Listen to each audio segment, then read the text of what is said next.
Ah, rock journalists and their adjectives. They can really pigeonhole a young band. That happened 2 years back when my next guests, Mother were but a fledgling fivesome from Vancouver.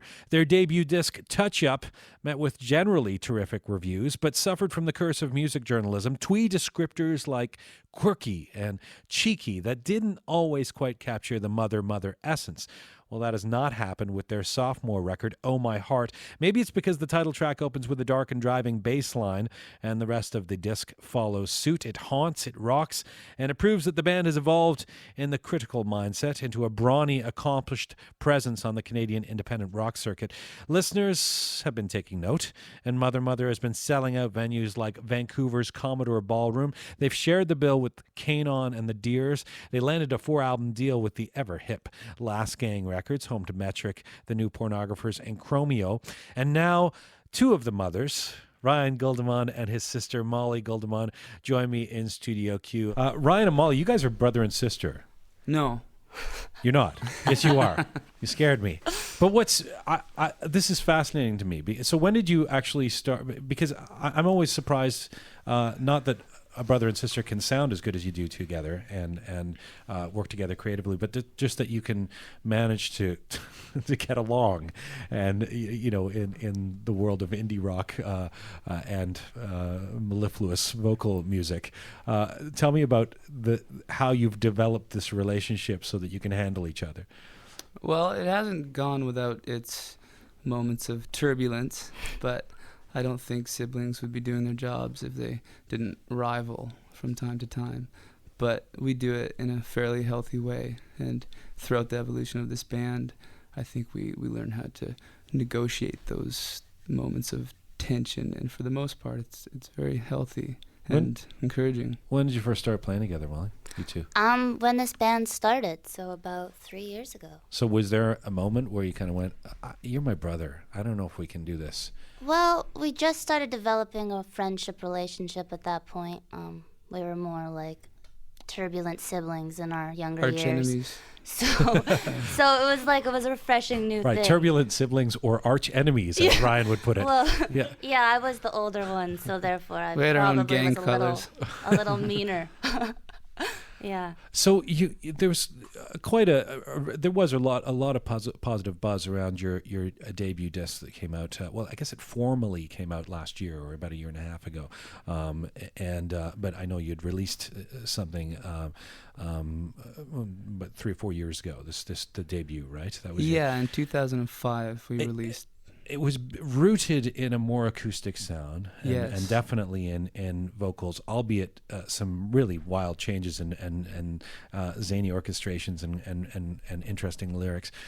There is a notably edgier, harder, whatever adjective you want to use, kind of sound on this that makes it sound more like a rock record. Tell me about the change in sound, Ryan. Well, I think that was a product of us becoming a band with drums and bass and that energy. Because when we first began, just by virtue of being an acoustic trio, you kind of lean in that direction sonically. But you incorporate an electric guitar and a drum beat and a bass, and then things become louder, and often things become darker because of that, just because of the energy shift. And I think we did want to do something more in that vein. In Touch Up, there was many veins, there was many genres from which to choose to proceed with, and we chose that one. You worked with Howard Redekop on this record. He produced it. He's worked with Tegan and Sarah. He's worked with New Pornographers. Tell me about what you learned from him and how influential he was in the new sound of Mother. I don't think it's revolutionary, different from what you were doing, but it is harder. Molly? Well, we all kind of just worked together. We definitely got together because he worked on our first album as well. We knew him. We felt very comfortable with him, and he also feels very comfortable to implement his ideas. So it was more of a group effort. Like, he definitely was able to voice what he likes and what he wants to change, and we were too.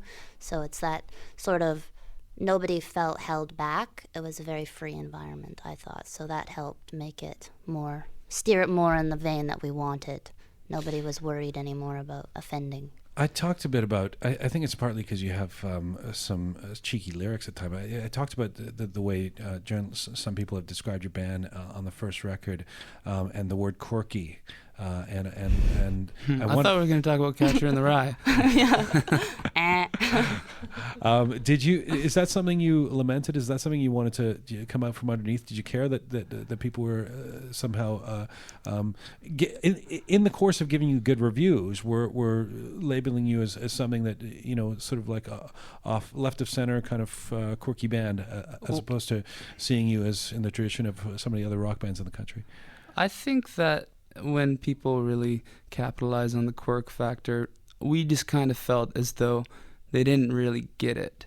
I think hidden amidst that quirk and that cheekiness is a very earnestness that I think those reviewers might have missed out on. But maybe we're just being proud and precious.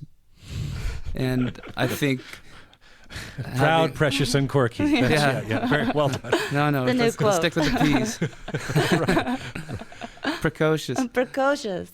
I think that we grew up a bit from record to record, which you can hear that, or you can read into that lyrically. And I would say that it hasn't been a contrived shift. So that's important. Is this a darker record? It sounds like there's a certain world-weary quality to this record. One review interpreted your lyrics to be about existential dread, death, and love, albeit pleasurably so. But what were you influenced by when you wrote this record? It's mostly about the human condition and, the title track, Oh My Heart. It's kind of the anthem for a sociopath who laments his incapacity to be compassionate and to feel love. And you use the reference, a fish out of water, the fish symbolizing his heart, his estranged emotions, being in a world where, you're meant to feel things and you're meant to show compassion. And then it sort of carries on. It sort of taps into the sort of sardonic nature of people and their social blunders that have come to become just common form.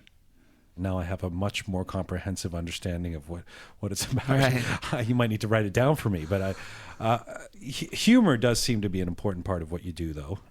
Life is very funny. Is it important for you to work humor into your lyrics? Oh, it just happens, I mean, there's a comedian in all of us, and sometimes we're too shy or we're too reserved to really let that part of us come out. And I find that writing songs and writing lyrics is a really good vehicle for that. I always find it fascinating when people, here I go trying to pigeonhole now again, but this time regionally, people talk about certain sounds coming out of certain parts of the country. So for a long time, we talked about the East Coast sound. Of course, in the last half decade, we've been talking about the Montreal sound, which is kind of a strange one because there's so many different sounds coming out of Montreal. Mm-hmm. But recently, I've seen and heard something about the Vancouver sound and the Vancouver music community, and I guess that would include you guys and the New Pornographers and Destroyer, and obviously there's a lot of bands coming out of Vancouver that might not be part of the exact same sound. I'm thinking of Black Mountain right now, but how would you assess the Vancouver scene in the new millennium right now? A scene that the last had its heyday, if you will, despite the fact that there's been great bands coming out of you'd have to go back to the 80s with that kind of Loverboy, Bryan Adams Vancouver scene. Well, those days have passed. Yeah. So how would you assess the Vancouver scene now? I mean, you can assess the scene or you can assess the sound. I think the scene needs a little work. It's a more of a laid back city. It's very gorgeous. There's nature in abundance, and I think that people sometimes revel in that more than they do art, because I think art is a byproduct of a lack of things to do. Say in Toronto, when there's a lack of things to do. No, I'm careful. Yeah, right. Vancouver boy. But I thought you were saying that Vancouver's too beautiful. No, I am. I'm so saying you want to go rollerblading and exactly. with your dogs instead of creating art. Yeah. When you look at a place like Toronto, it's so aesthetically ugly. very ugly. So as a byproduct, there's a very vibrant, artistic Thank you. music Right, scene that yes. stems from that. But the culture here is amazing. Wow. The music scene. Okay, understood. You know what I mean. Yeah, totally, completely. I'm not sure what you said, but I think I understand. I thought we were going to talk about Catcher in the Rye. What is your position on Catcher in the Rye? Did you Well, read Catcher? You seem I- like a Catcher in the Rye kind of guy. I am. Yeah. I know that I liked it, but I've forgotten what it's about. Really? Yeah. You've forgotten what it's about? Yeah. It's a Yeah. coming of age kind of Yeah, that's what taps it's about. into the human That's all condition. you need to know, yeah. Yeah. Very dark leaves and cynical school. narrator. Goes to New York. Yes. Yeah. Oh, right. He has tuberculosis. How do you say it? TB. TB. That's a better. Yeah. Go with the acronym.